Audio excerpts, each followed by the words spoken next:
Om Swastiastu. Assalamualaikum warahmatullahi wabarakatuh. Selamat siang anak-anak semuanya. Apa kabar kalian semua? Semoga kita semua selalu sehat dan selalu dalam lindungan Tuhan. Amin.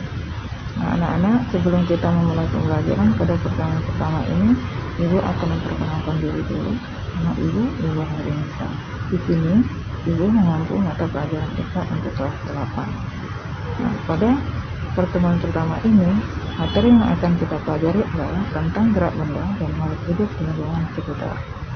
Seperti yang kalian ketahui di kelas 7, bahwa gerak adalah salah satu ciri dari makhluk hidup.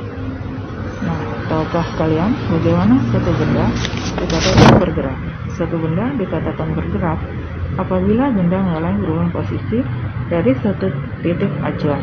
Contoh, jika kalian naik motor, maka kalian akan merasakan motor tersebut melaju dan menyebabkan perubahan posisi atau kedudukan.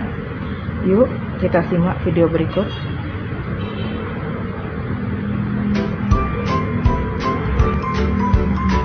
Apakah motor tersebut dikatakan bergerak?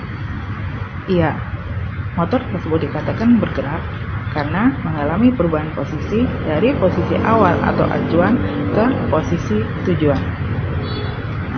Benda bergerak akan melalui suatu lintasan tertentu, bisa berupa lintasan lurus, melingkar, ataupun tak beraturan. Yuk, kita simak video berikut.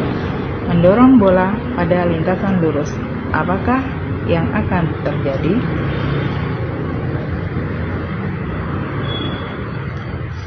Yang akan terjadi adalah bola tersebut bergerak hingga berhenti ke sebuah titik ketika kecepatannya berkurang.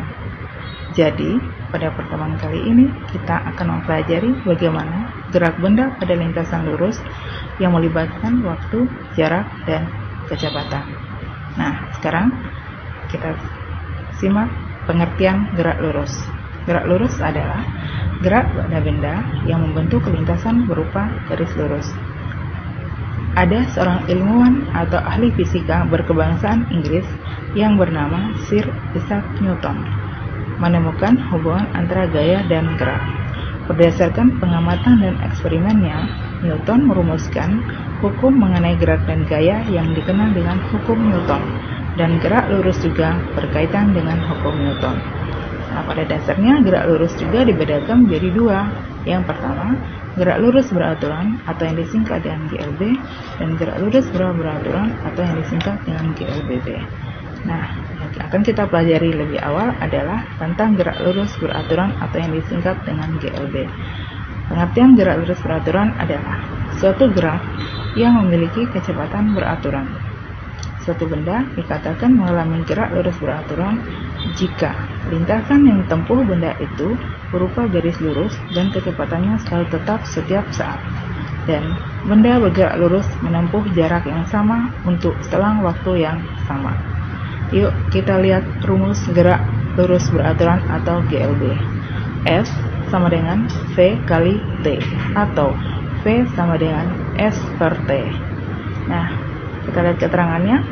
S sama dengan lambang dari jarak dengan satuan meter, V lambang dari kecepatan dengan satuan meter per sekon, dan T lambang dari waktu dengan satuan S sekon atau detik.